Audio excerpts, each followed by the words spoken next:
Swul Swul, hello, and Labus. Welcome to the Decade in Review for the Payne Family Ultimate Decades Challenge from the year 1330 to 1339. Let me tell you, it was a pretty wild ride. Because the family's getting pretty big now, we're going to do it household by household, so I hope you enjoy. In 1330, the Brewer household experienced some bizarre events.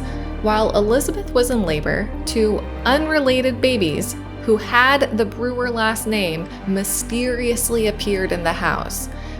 Elizabeth had a healthy baby girl named Annie, and the random babies were sent to an orphanage. In 1331, Elizabeth welcomed another healthy baby named Alaric. The following year, Arthur became a child, Annie a toddler, and Alaric aged up to an infant. Everyone rolled well, making it a great year. In 1333, Elizabeth had a baby boy, Audrey, and celebrated her adult birthday. Later, Aiken III, Audrey, and Alaric aged up, but sadly, Alaric failed his role and Grimm showed no mercy. In 1334, more birthdays brought Annie to childhood, Alexander to his teens, and Aiken II to adulthood. Unfortunately, this time, Aiken II failed his role and was given an uncertain amount of time left to live. By the end of 1335, Audrey had become an adorable toddler with an adorable hat, and Elizabeth had given birth to her last child, Arden, with both mother and baby doing fine. When Aiken was old enough to marry, he went speed dating with his cousin Knox and met his soulmate, even though she might have been a queen consort in another world. And luckily, little Arden aged up to an infant.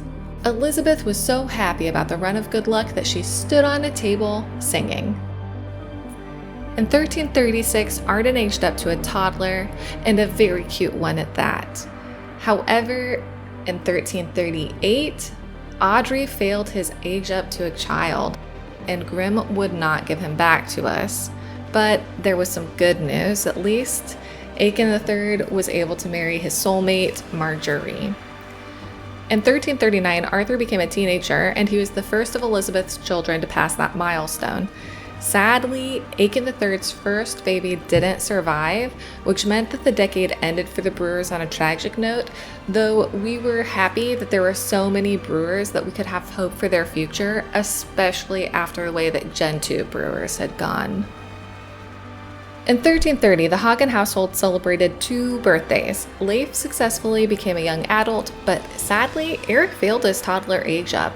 In a dramatic twist, Idis, despite her confidence, was apparently afraid of Grimm, so we actually needed Leif's help to plead with Grimm, who mercifully did spare Eric and gave him back. However, we didn't know it at the time, but that was going to be one of Grimm's last favors for the family for the entire decade. Signe Hagen also came into the world, bringing hope, with both mother and baby doing well. And the following year, Idis, Rollo, Ivor, and Signe all successfully aged up, defying the odds and filling the family with joy. In 1332, Signe successfully aged up to a toddler, but Idis's newborn daughter tragically did not make it. In 1333, Eric aged up to a child despite us not making it for his birthday, and the next year Ivor and Rollo both aged up to children.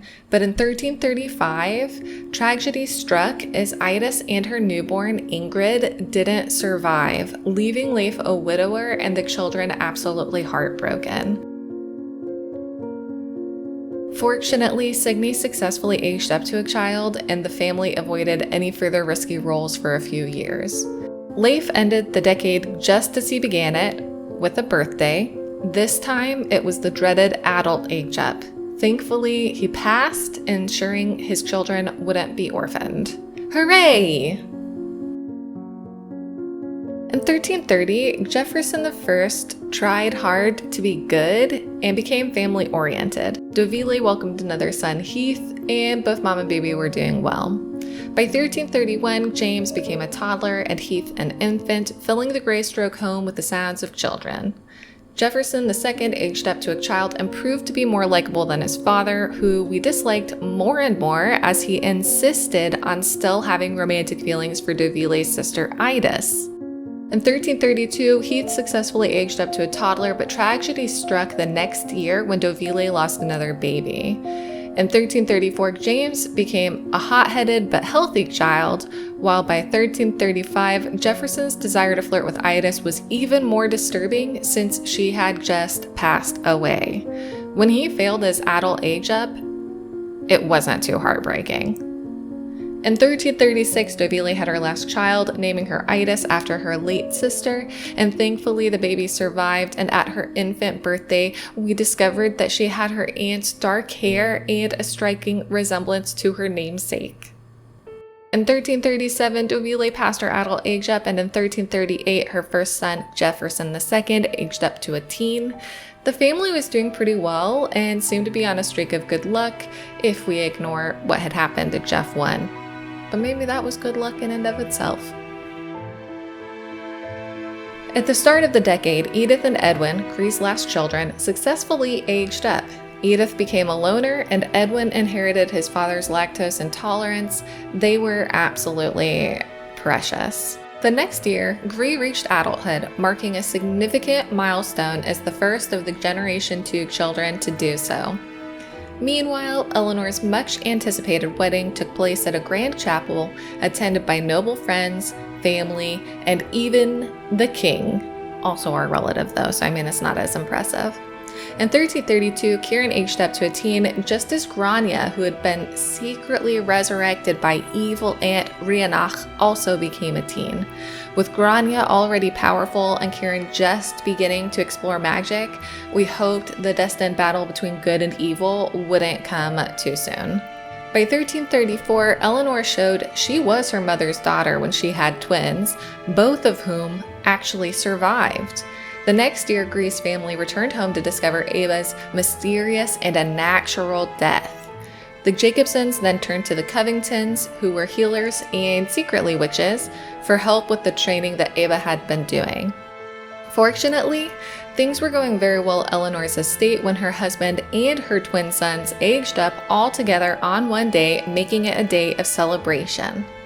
Things took a turn, though, when Eleanor had another child in 1336. She named her Selby after her late grandmother, but sadly, the baby didn't survive. And later that year, tragedy struck again when her firstborn, Edmund, was lost at his toddler birthday. By 1337, Adam succumbed to social pressure and married the woman who had been arranged for him, though he mostly stayed away with his night friends, only returning when strictly necessary. Alexander Brewer joined Adams as part of his household so he could build his own future since his older brother seemed healthy and would inherit the family tavern, so Alexander was looking for a job of his own. Edith and Edwin grew up to be absolutely beautiful children with bright futures ahead, but Eleanor's string of misfortunes continued when she lost another baby, making it her third loss in a row. Adam's wife also gave birth to twins, following the once wonderful but now terrifying trend Grey had begun. Only the boys survived. In 1338, Adam's wife and surviving child successfully aged up, and Adam returned briefly to fulfill his duties before once again leaving. Both he and his sister passed their young adult birthdays later that year, but the twins Eleanor had were not as lucky. Of the two twins she had that year, only the girl twin survived, and the social pressure ratcheted up for Eleanor and her husband. In 1339, Eleanor's two surviving children both aged up well, and Adam's namesake became a toddler. However, with war on the horizon and the Jacobson family being knights, they knew that some of them would have to go and kind of wondered what their families were going to look like at the end of the war. Little did they know, it's a war that's going to go on for 100 years. Every new decade begins with tallage, and we got the best of all the luck possible this time. The previous Earl, going blind, passed the reins down to his son, who charged just 20% in taxes, setting us up well to escape serfdom. By Harvest Day, we've boosted our finances to 65,000 simoleons, which was already enough to buy the family's freedom, but we did not stop there. In 1331, Harper became a toddler, but family tension arose when Alice kicked him, apparently not wanting a younger sibling. Meanwhile, Graham and Beatrice prepared for apprenticeships, with Graham's provided by the Earl and Beatrice's costing us 5,000 simoleons, but no cost was too high because Esmond's thriving nectar sales kept us rolling in cash. We had so much cash. We had more money than we knew what to do with.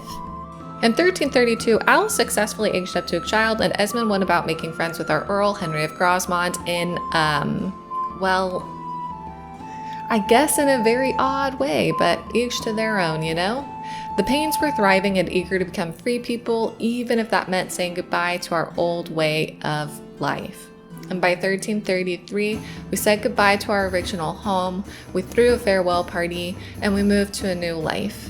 Knox aged up to a teenager just in time for all of this, becoming the next official heir. And before leaving, Esmond took his siblings to visit the family graves. Beatrice left with her Aunt Gree for her apprenticeship, and so it was kind of a year of bittersweet goodbyes. In 1334, the family settled into their new, still developing home, and Harper had a successful child birthday. Despite, or maybe because of, their new status as freed people, they struggled very, very much financially. Beatrice, living with the Jacobsons for her apprenticeship, aged up to a teen, cheered on by Grimm, and contrasted to that, Heidi was cheered on by her family, only to fail her role and have an uncertain amount of time before death. I guess being friends with Grimm has its benefits. In 1335, Graham, who was unaware of his mother's limited time, left for his apprenticeship in search of a better future. The following year, Knox approached marriage age and went speed dating with some confusing results. He was attracted to the blacksmith's daughter, Evelyn, but was soulmates with Luella Baker. We didn't know what he wanted, so we sent him on dates with both women, which also led to some unexpected and confusing results. Both of the women asked him to woohoo, and Knox went with the flow but didn't really initiate anything, so nobody knew who he wanted to be with. In 1337, though, we did find out that one of the women was pregnant, and therefore Knox married Luella before she started showing, though he kind of seemed to be doing it because it was what was expected, rather than really committing to a decision for himself. His first son, who was named Edgar after the uncle he'd never met, was born at the start of 1339, and while Luella settled into her new life well, easily becoming part of the fabric of the family, Knox still seemed undecided. Meanwhile, Graham became a teen while living at the blacksmith's home and was an unwilling witness to the fallout of Knox's indecision. Knox, I guess trying to comfort Evelyn after his marriage, not to her, ended up taking the comforting a little bit too far. And surely that wouldn't cause any trouble, right? Surely. The end of the decade came as a big year for the Paynes. Edgar aged up to an infant, Alice became a teen, she became high maintenance and rolled 11 baby tries out of spite because we accidentally ruined her birthday by letting the cake go off, and Heidi's time had finally come. Fortunately, though, it was one of the few times this decade that Grimm was merciful when Alice pleaded for her mother's life. All in all, it was pretty good, but nobody knows what's going to happen with Knox, who continues pretending that nothing has happened, despite all of us knowing what he's done, and knowing that there's another child soon to arrive to this world. You might remember Seamus, who as a teenager was romancing all over the area and ended up with illegitimate children who just kept popping up and becoming part of the family's problem, even though he was married to his wife Amelia. Well, at the start of the decade, Amelia was living with her sister Isabel and Seamus's brother Darius because Seamus was missing and she was pregnant. She gave birth to a son named Lucas, and both mom and baby were fine, but Amelia was still furious about her husband's actions, understandably so. Meanwhile, Isabel and Darius had their final baby, a daughter named Camille, and it was the only child they had that was able to survive the birth stage.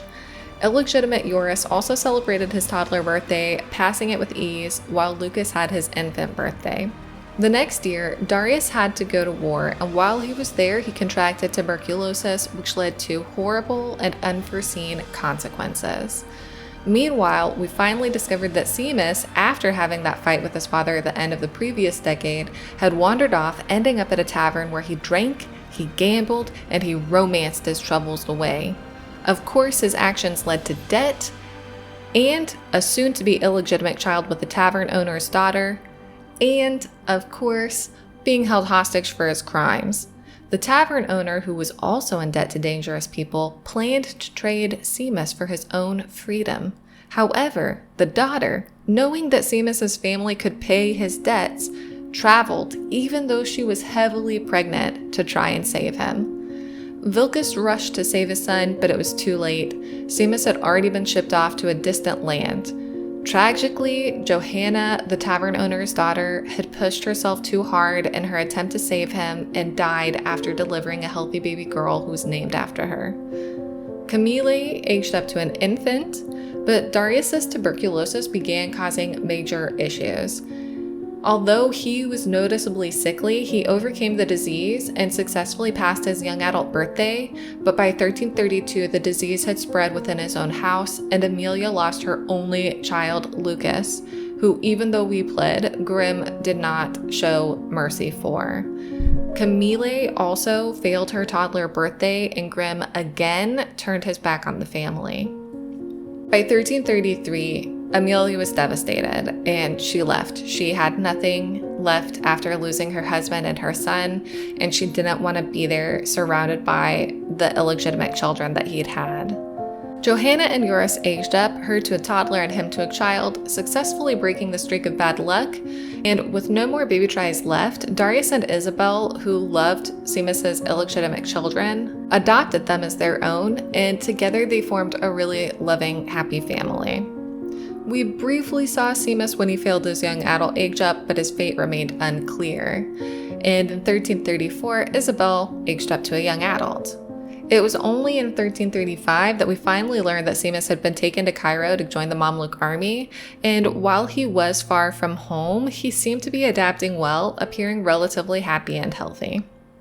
In 1336, Johanna became a child, and the household settled into their new normal, filled with love and their adopted children, but unfortunately, that wasn't going to be the end of the story, because it never really is in this challenge.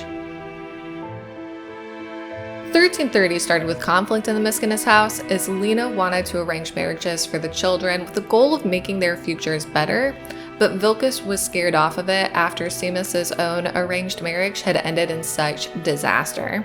At that point, Seamus had been missing for half a year, and Vilkas felt guilty that Seamus had been pushed into that situation when Vilkas himself, if we remember, had kind of done whatever he wanted his whole life. Oshara was unwilling to follow her brother's footsteps and didn't really trust that Lena was going to look out for her best interests in an arranged marriage, so she actually went out and took care of the problem herself. She returned from town with Yelu of Narva, a tradesperson that she intended to marry. The next year, they did get married in one of the best weddings we've seen yet, but unfortunately, her joy was short-lived. She was already marked for death, and that same year, she lost her first child.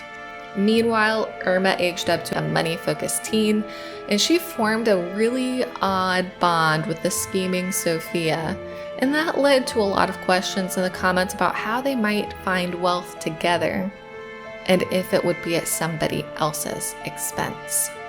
By the end of 1332, things were looking bleak. Yelu had failed his young adult birthday, Yelu and Oshara had lost another child, Vilkas, Sophia, and Darius had joined the local war, and a new home risk rule resulted in Vilkas's home being burned down. Vilkas avenged the destruction by going after one of the responsible knights, but the family was left homeless. Oh yeah, and Lena had given birth to another child that they named Vilkas after his iconic father, but sadly the baby didn't make it, and that's probably unsurprising given all of the other bad things that happened that year.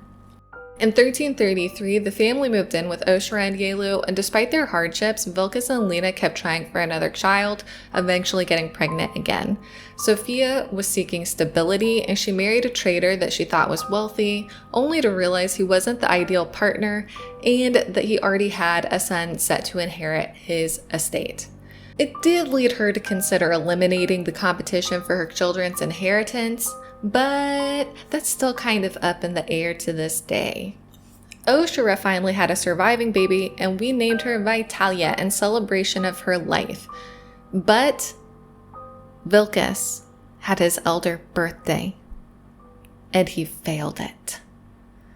It was a shock. He was the only sim left from the first generation, and soon we would have to live in a world without him. The next year, Vilkas' last child, Dana, was born at the same time that he and Yelu grew increasingly sick. Vilkas succumbed to ergotism, leaving a void in the family that is still felt to this day. Oshra had twins, and neither survived. And that wasn't even the end of it, because her time was up after her bad teenage age up the decade before, and while she and Isabel were on their way to try and make a witchy trade, she was killed by a bandit. Grimm would not give her back, and she was lost forever. Nearby, where Sophia was living, she was able to bring her own son into the world, but she and her husband continued to fight and did not get along. They did not get along. In 1335, Vitalia successfully aged up to a toddler, but Yelu succumbed to the same ergotism that had taken Vilkas. Dana did age up, and in their shared grief, she and Vitalia became the best of friends. Both of them losing their fathers took a toll, and they became closer and closer and closer. Sophia expanded her family with another son named Sig, but complications arose, and both mom and baby rolled poorly. Her husband, showing he wasn't as bad as we'd thought, saved Sophia, and they had better luck for the rest of the decade. By 1338, Sophia and her husband welcomed another son, Randolph, but the other line of the family's luck ran out when Vitalia, the last of Oshra and Yelu, failed her child age up and could not be saved, having also gotten the same ergotism that took her father and grandfather away. In 1339, Randolph became an infant, Sophia's husband's son from the previous marriage became a teen, and Lena aged into an elder. Dana successfully aged up to a child, but deeply, deeply missed her best friend, Vitalia. Meanwhile, Isabel still felt the burning need to have children that were biologically hers, even though she loved her adopted children, and along with Dana, they sought a solution from the local witches, unknowingly striking deals with dark consequences.